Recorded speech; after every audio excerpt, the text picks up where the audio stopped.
Tim's on my feet, stomping out the negativity. Everybody not a friend of me. Spread the love, still I move deliberately. Girly face on, but the smile be heavenly. Brooklyn girls, so they love the energy, love sincerity. So I take the liberty to take them on a journey lyrically through hallways and alleys. Dark days. Welcome. I am one of your hosts, Minister Cat, Kitty Rose, and my co-host, where's she at? On this side.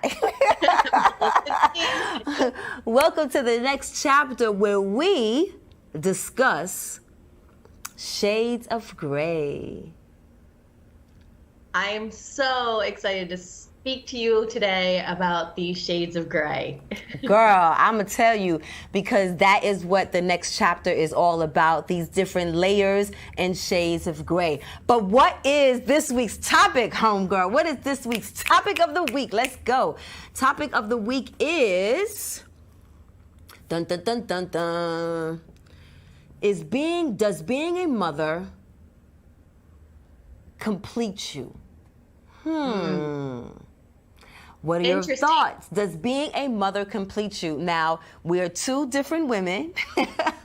I am a mother who recently became an empty nester, and you are a woman who is not a mother. We are both in our 40s. You know, what's before I give you my take, what's your take? Do you feel that being a mother completes you? Do you feel complete as a woman who does not have children? So I like to identify myself as child-free. Okay. Deciding to be child-free has been something that I've known since early 20s. I just always knew that being a mother was not for me. I like other people's children. I knew I wanted to be a school social worker. I like helping children, but I knew that being a mother is just not a part of who I am. And you know, who knows if that makes me feel complete or not, because I don't know what it is to be a mother, right? So I don't know what I don't know. But I do feel that I'm very happy being child-free. I am able to do what I want, take a nap when I want, travel where I want, and probably able to save a lot more money because I don't need to be spending it on children. But it's been a struggle throughout my adulthood with people asking me like, oh, you're married, when are you gonna have kids? And oh, why don't you want children? So it's been something that, you know, I've had to face many, many times throughout my adulthood. How about you? You always knew you wanted to be a mom? So before I answer that question, I wanted to go back to something that you said in regards to you don't know if you feel incomplete because you've never been a mother. But has in any point in your life, have you felt like something was missing because you didn't have children? No. And you know something, I'm going to tell you, to be honest with you, I have a few of my girlfriends who are child-free and don't feel like they are less than, but do have a dilemma when it comes to dealing with people or interacting with people and the judgment almost that people give you in regards to thinking that something is wrong with you or that you're incomplete. So they end up projecting. But to answer your question, no. I did not always want to be a mother. And that's so funny because, you know, I'm the oldest of 3 children. So growing up in the household that I did, because my mom worked 2 and 3 jobs, we were latchkey children. So growing up in my household, I ended up taking a lot of, you know, my brothers are literally a year behind me, 2 years behind me, like we're back to back. But I literally felt like I was their mom growing up, you know, up until the age of 15 when I was asked to leave my home. So for the first, 13 years, from the age of 2, 3, you know, to 14, 15, I was taking care of my brothers. So I definitely didn't want children. So when I got pregnant at 20 years old, girl, and let me tell you how I got pregnant, which was crazy, because I was bragging that I wasn't pregnant yet. You know what I'm saying? I grew up in a community where all these young girls was having babies, and I'm like, I ain't got no baby. I'm 18, I'm 19, and boom, you know, I leave the entertainment industry. I go into corporate America, I freaking meet a fucking square, and the first time we have sex, I get fucking pregnant. You know what I'm saying? But I tell you, you know, as much as I didn't want to be a mother at 20, and then again, a few years later, it was the best thing that happened to me. It literally, becoming a mother saved my life. You know, and it's interesting, you know, the video that you chose to play this week, you know what I'm saying, in regards to the different feelings that people might go through, different women might go through. And that's, remember, again, a part of this dilemma. You know, are the feelings of white women different than the feelings of black women, you know, or any other culture of that nature? You know what I'm saying? Do we all get consumed with the same kind of pressures? Because I know that for me, the pressure of being a mother at 20 years old and 23 years old felt like I was missing out on the rest of my life. You know what I mean? So those things that you brought up in regards to the things that you're able to do, I felt like, especially when I got pregnant with my second child, you know, when we were in Planned Parenthood and I saw the nurse pull out those multivitamins, I hit my head. It was like, fuck. like, are you fucking serious? You can't be pregnant again. You got a small kid at home. And then when I got pregnant with my third kid, I was like, what the fuck? Because we wasn't even doing well in our marriage. So I was like, what the hell are we having another kid for? But I tell you, again, as I reflect in my life, having these children, I lied to you not, Melissa D. It saved your girl. It saved your girl. Because I was reckless before having some kids. You know what I'm saying? And having kids, would you say there's times when you were a mother where you're like, I wish I wasn't a mother? Yes. But they were rare and far in between. You know, I think once I became that mother, like I went through a stint, a little postpartum, but once I kind of snapped and figured out this is the job, this is what it is, then it became easier. So let's go to a video, courtesy of NBC, and see another perspective that we're going to discuss when we come back. Let's see. I never dreamt of having kids. Filmmaker Maxine Trump has a choice to make, whether or not to have children. Now I'm angry that as a woman in my 40s, I have to make this decision. Until recently, Maxine says she and her husband Josh never discussed having kids. I definitely feel a strange sense of remorse or longing or something, like when I see our friends who are parents. Maxine's career as a filmmaker has taken her all over the world. She says having children may hold her back. What if I regret having a kid? As she struggles with her decision, Maxine realizes the impact her choice could have on those close to her. I could lose my identity if I have kids, or lose relationships. Yeah.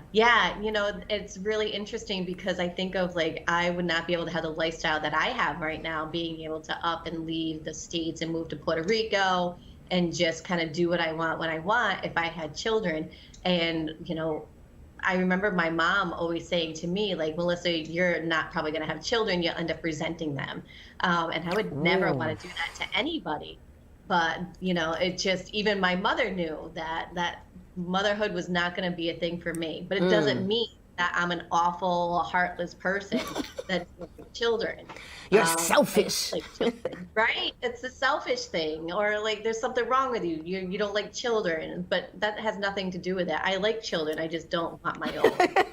That's so funny because I think it also comes back down to self-preservation. You know, what's wrong with being selfish? What's wrong with knowing from the gate that you don't want a responsibility? Because I'm going to tell you, having the responsibility and not wanting it fucking sucks.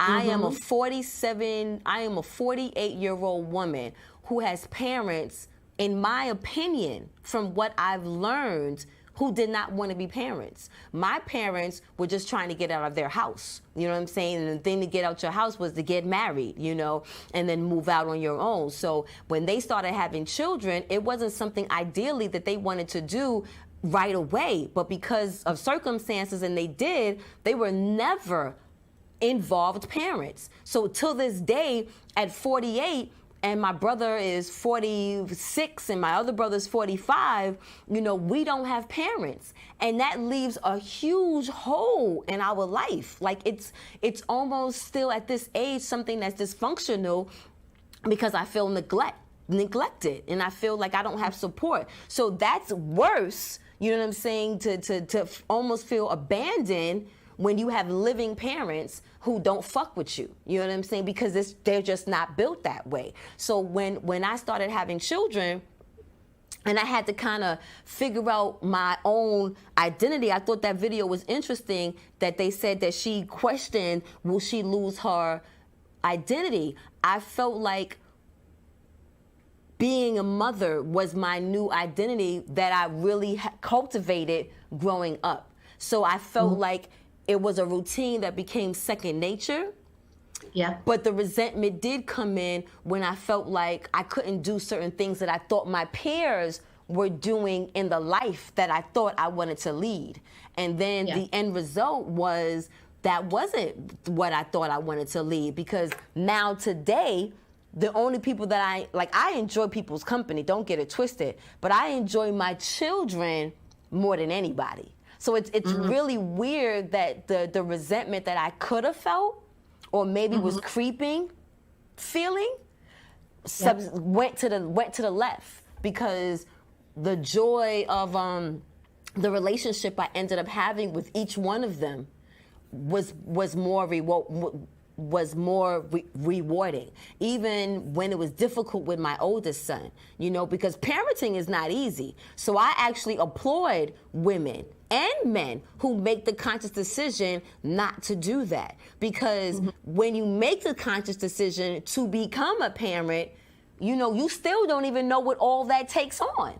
So when you make the conscious decision not to be a parent because you want to do X, Y, and Z, at least you already have a clear lineup of what your life is going to look like, or at least what you want your life to look like. And sometimes I would get the question of like, well, what's going to happen when you're older and you need somebody to take care of you? The thing is there's no guarantee that the child that you bring up for 40-something years is actually going to want to take care of you. Girl. And we have talked about that in the past too, right? Like, are we indebted to our older parents now because we're children? But my thing is that I'll take the chances. I'd rather take those chances, and then after so many years being like, shit, I raised these children and they're still not going to take care of me. And if they do take care of you, are they going to take care of you the right way? How many stories do we hear of children who, this is a joke, but me and my brother said, what my mother going to know about the money we do with the insurance when she dead? You know what I'm saying? Put that woman in a box, call it a day, and take the insurance money. You know what I'm saying? So, yeah. But wait. It's like, what about these other things like we could hand down to our children? Like, I always worry, like, what mental health stuff am I going to, pass down to my children? What addictions might be passing down to like, I didn't want to put that onto another child either. So it was just like, it made sense. Like, why have all these unknowns when I know that it's not going to be the right fit for me? And I was lucky that my ex-husband was okay with not having children too. And now I'm at an age where people are like, sweet, you don't have children? I'm like, prime meat now. On that note, let's take a break.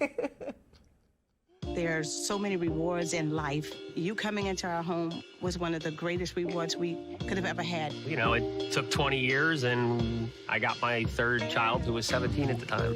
It's so cool to watch the adult that you've become, and you really have done as much for us as you think we've done for you.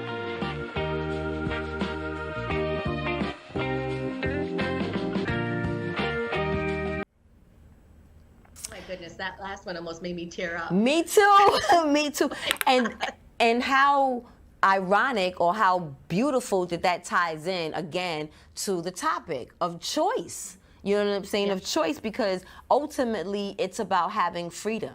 It's about having the freedom to decide what is best for you and what is going to make you the most happy. And I don't think it's about being selfish. I think it's about being clear. You know what I mean? And I think it's about owning the decision that you have in your life. And once you own the decision that you have in your life, not allowing other people's views to determine if that makes you full or not. You know what I mean? I think that, you know, having children is a process, you know, because even when you want to have children, the process, you know, becomes difficult for those women that can't have children and go through the expense of trying to have children. You talked about earlier, you know, mentioning that, you know, one of the things that was cool about not having kids is that it allows you to have more money to spend on yourself. However, you know, having kids, you know, is very expensive. And when you think about the expenses, like from the gate, from Pampers to milk to, you know, if you decide to do daycare, if you decide to do private school, like I have a friend of mine, a best friend of mine who is 48, who just last 2 years ago became a dad. You're like, are you shitting yourself?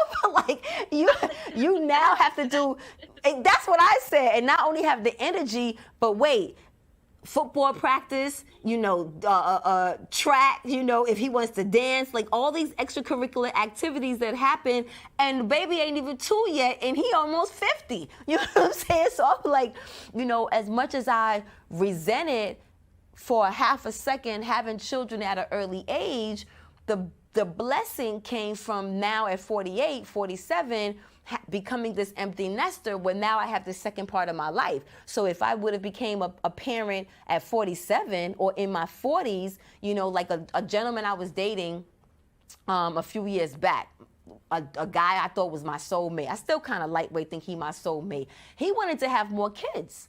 But my kids was damn near grown, so I wasn't trying to have more kids. So he ended up having children with another woman. But she was 40, and she was now ready to, like, she had her life, and she felt like she was now ready to become a mom. 40. And I'm just thinking to myself, like, girl, like I couldn't imagine being a parent at this age in my life. You know what I'm saying? As difficult as it was in my 20s, as difficult as it was being a young mother, being a young parent, because on top of being a young mother, being a young parent, I was a young wife. So, you know, we forget about that. You know what I'm saying? Because the proper, or what we say is proper, you know, is to get married, have children, you know, but if everyone gets married and now everyone is on top of your neck, well, when are you gonna have kids? You know, without even allowing you to be married for a few years, then what happens? You know, you have kids right away and you never really get a chance to enjoy being married or being a couple, because you got kids right away. And sometimes that doesn't always work, because when the kids leave, then you end up being with a person you don't even know and possibly don't even like. Like him. But there was another part in the video that I thought was interesting that I wanted to share with you. So tell me your thoughts when after the video, after we come back. Tell me what you think. I know people who are fine when they're alone, but then when they go to their families or they go to their mom or grandparents or cousins, and people are like, well, what are you doing? What are you waiting for? Are you going to adopt? What do you know, the pressure that your family can put on you. That's the thing, isn't it? It's a huge thing. And I love that you brought that up. Thank you so much that you know about this pressure, because I think a lot of people don't know about this. And that's why making the film, I actually couldn't believe there wasn't a film like this out there before. And that's why I made it, because as I was trying to own my decision, it was a process, but I kind of think I knew, but I just didn't feel I could own that identity because I wasn't seeing people being reflected in society. And the thing is that there's more people deciding to be child-free now. There's an increase in this, despite, you know, people saying there's going to be a baby boom after the coronavirus stuff. There actually has been a decline in birth rates over the past few years. So this is going to be a trend that's going to continue to move forward, I think. And a lot of people will say it's due to fear of climate change or the current government and the environment that we're currently living in right now. So there's other things than just feeling like selfish. There's actually people feeling like this is not the time in history to be having children. And on my father's deathbed, he said, Melissa, don't have children. This is not the world you want to bring children into. Oh, that's kind of sad. That's kind of sad.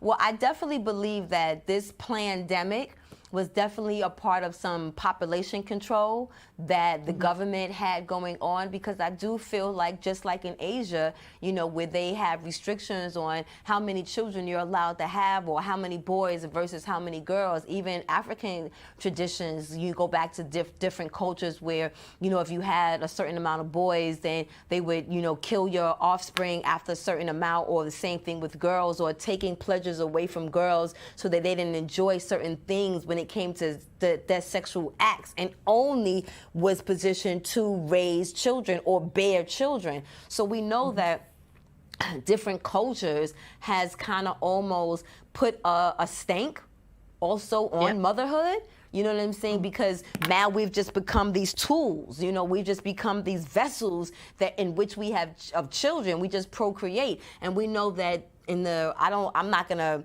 use false statistics, but according to television, we know during the 60s era, during the 30s, 40s, I won't say 30s, but during the 40s, 50s, 60s, when all the mothers was at home and had no identity. You know what I'm saying? It's like, I remember. They were a mom, right? That was who they were. And that almost became negative. You know what I'm saying? Like, I remember doing a show a few years ago when I had a successful mother on the show who felt like all she was a mom. You know what I'm saying? And so as much as you get joys and rewards in being a mother, is that all that you are then? You know what I'm saying? Is that what wraps you up? You know what I'm saying? So, this is the part of the show where, it's only a half an hour show. You know what I'm saying? But in this half an hour, in these 20 minutes, as a childless or child-free woman, what is your wraparound? What is your wrap-up? What is your words of wisdom? What is your come to Jesus moment to give to women who are feeling that they might be incomplete because of what society is putting on them to feel about being child-free? I think that we need to stop forcing this identity onto women to be, mothers. And especially for somebody who, like myself, who works with transgender individuals, that also gets put onto them too. Trans women are like, I'm not really a woman because I can't produce, a baby within my body. So we need to start taking this label off as like what that means to be a woman is to be able to create this thing that you push out of your body into this world, and that makes you a woman. I think we just need to, accept ourselves and each other as who we are, what our choices are, and just respect the fact that this is our choice. And, stop pushing it onto people, and stop asking. It's not anybody else's business what you're doing with your genitalia. That's what it comes down to. And I think when you get in that position that you can own your own decision, then that's when life becomes easy. You know what I'm saying? Like, you and I, this audience is new to us, but in you guys being introduced to us, Melissa and I are both in the next chapter of our lives. And in this next chapter of lives, it comes a clarity in understanding who you are and the decisions that you've made and being okay with those decisions. And I think whether you've become a mother or you don't become a mother, you have to own your own decision, whatever that is, and not allow anyone on the outside noise, what they call the white noise, to interfere with your thinking, because that shit right there could really be the things that make you depressed, makes you overwhelmed, makes you feel less than, and then once you kind of take in everything that is you, if that's a mom or it's not, but once you embrace everything that is who you are, then that's really when you become a full woman goddess, because that's what's dope about being a woman. You know what I'm saying? Understanding your place as a goddess, as a creator, because being a creator doesn't necessarily mean what has to come out your womb. Being a creator is what impact do you bring into this world. I'm getting used to my earpiece. Excuse me, everyone.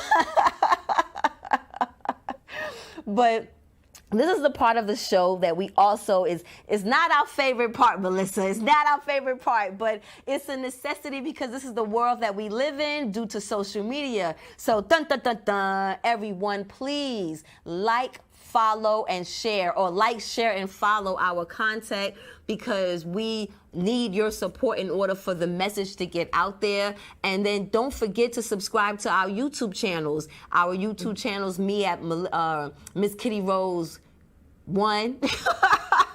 And Melissa, your handle was way too long. You got to personalize. Yeah, don't worry about mine. Just go to Kitty's.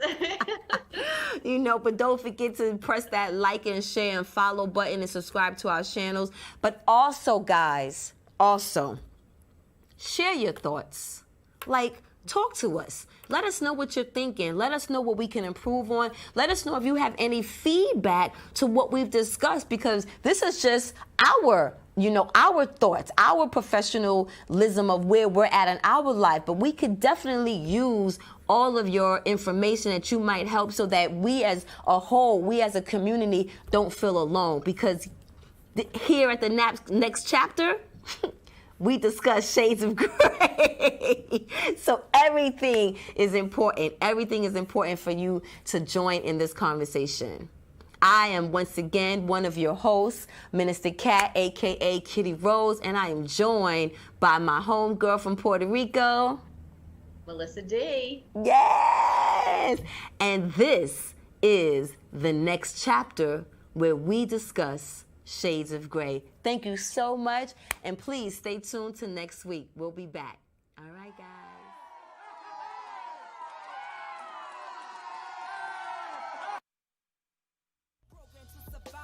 Legendary ciphers got the MCs in the jobs. The city never sleeps.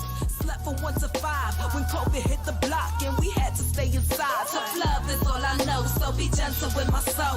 Learn to navigate winters with no coat. If you never been cold, you never been broke. Hustle 24/7 just to stay afloat. So New York, like dollar pizza in that cold shit. That real life grit from the heart of the city is as hard as it gets. This that New York shit. That real life grit from the heart of the city is as hard as it gets. This that New York shit. That real life grit from the heart of the city is as hard as it gets. This that New York shit. That real life grit from the heart of the city.